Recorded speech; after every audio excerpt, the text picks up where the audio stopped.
Bonjour et bienvenue à tous. Personne ne veut être un mauvais joueur sur Fortnite. Personne ne veut être mauvais dans les jeux vidéo, point final. Mais que faire si vous n'avez pas vraiment le choix? Et si vous ne savez même pas si vous êtes mauvais ou pas? Bah aujourd'hui je vais vous aider à comprendre. Quoi de neuf les gars? Aujourd'hui nous allons compter 10 choses que seuls les mauvais joueurs de Fortnite font. Si vous ne faites rien de tout cela, félicitations. Vous êtes un bon joueur et si vous faites l'une d'entre elles, vous voudrez peut-être changer votre style de jeu. Voici 10 choses stupides que les mauvais joueurs de Fortnite font.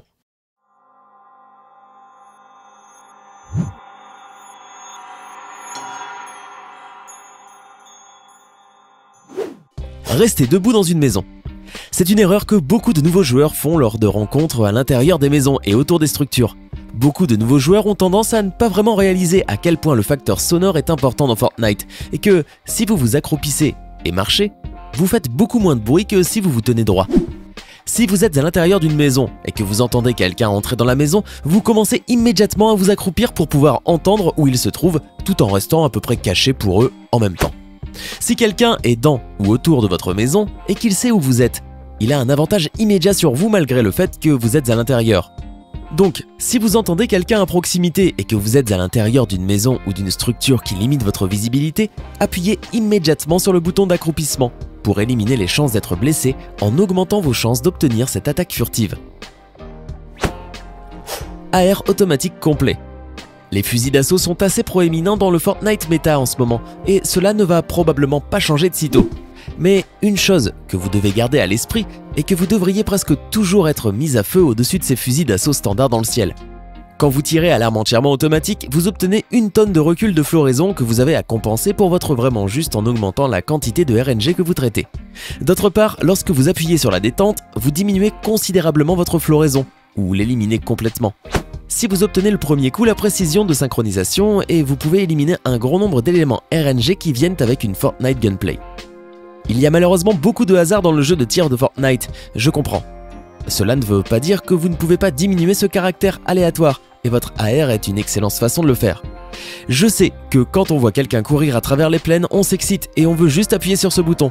Soyez patient dans les tirs, je vous promets que vous aurez beaucoup plus de clips. Vous enlèverez beaucoup plus de leur bouclier et de leur santé en le faisant de cette façon. Restez immobile pour tirer. Une chose qui est un indicateur instantané d'un joueur mauvais est la technique classique de l'immobilisation et du tir. Maintenant, je sais que l'immobilité est le seul moyen d'obtenir un bon résultat sur la précision à travailler en votre faveur. Mais ce faisant aussi fait de vous une cible très facile. Les bons joueurs Fortnite savent qu'il y a un juste milieu entre l'immobilité et le mouvement pendant le combat, mais le mauvais joueur Fortnite restera immobile et tirera sur son adversaire jusqu'à ce que l'un d'entre eux meure et ce sera généralement lui-même. La technique d'arrêt et de tir est très courante lorsqu'on joue à Fortnite sur des appareils mobiles.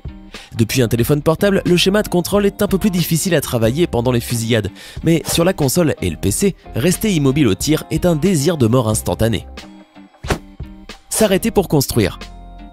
En parlant d'immobilité, il s'agit d'une autre technique très courante utilisée par les nouveaux joueurs de Fortnite. Vous avez tous vu les gens dont je parle. Ils courent, sautent, se déplacent tout en tirant, puis tout d'un coup ils sortent de leur plan et restent complètement immobiles lorsqu'ils décident de construire quelque chose. La mécanique du bâtiment Fortnite est difficile à maîtriser, et c'est certainement l'une des choses les plus difficiles pour franchir la courbe d'apprentissage.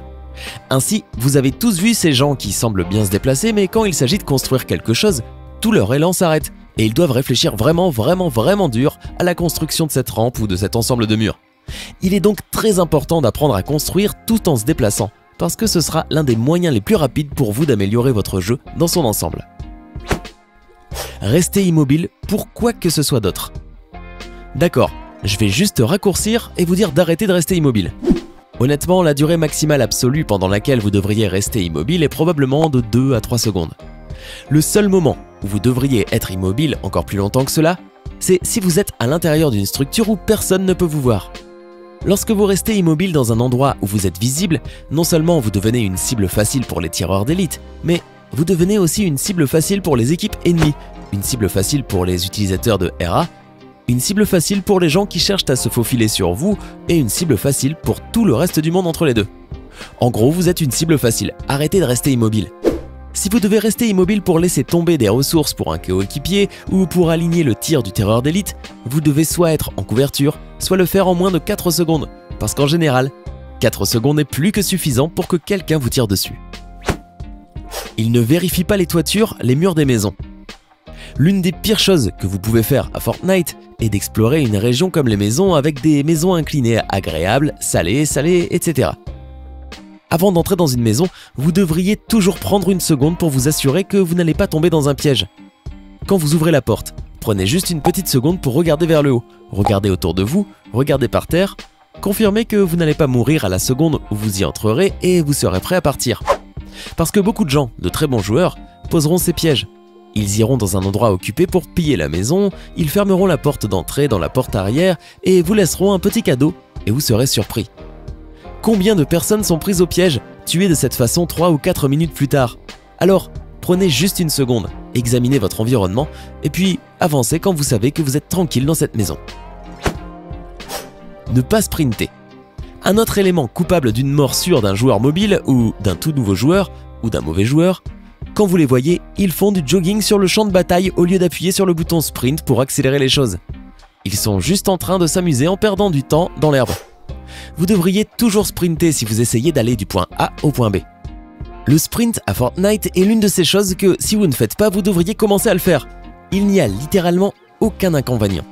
Vous bougez plus vite, vous êtes plus difficile à viser quand les gens font la queue pour vous tirer dessus et vous pouvez combler l'écart entre vous et les autres joueurs beaucoup plus rapidement en sprintant. Comme vous le voyez, ce mouvement vidéo est l'un des facteurs les plus importants dans tous les différents aspects de Fortnite. En utilisant le sniper semi-automatique. Regardez, le sniper semi-automatique n'est pas un mauvais pistolet. Et puis dans le mode de jeu, c'est en fait l'une des meilleures choses que vous pouvez utiliser. Mais dans Fortnite standard, pas du tout.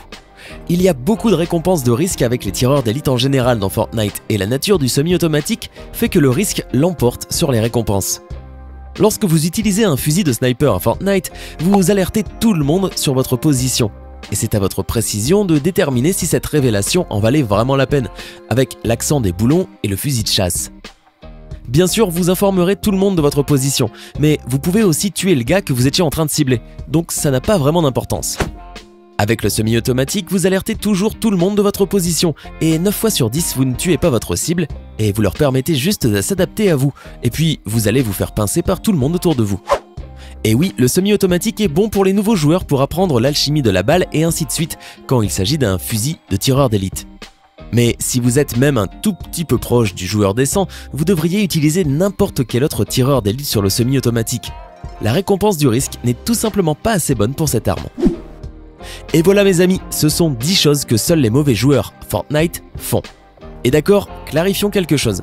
On n'est pas là pour descendre les gens qui ne sont pas bons au jeu. Quasi personne n'est très bon à ce jeu. Mais il y a des choses que vous pouvez faire pour vous donner une meilleure chance de faire mieux et de devenir meilleur et de grandir dans ce jeu. J'espère que vous avez trouvé ça informatif. J'espère que vous vous transformerez en un joueur incroyable dans Fortnite. Dites-nous quelles sont les erreurs que vous commettiez le plus souvent. Faites-le nous savoir dans les commentaires.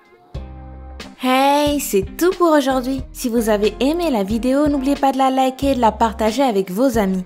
Et si vous êtes nouveau sur la chaîne, n'oubliez pas de vous abonner et d'activer la notification. Bye bye!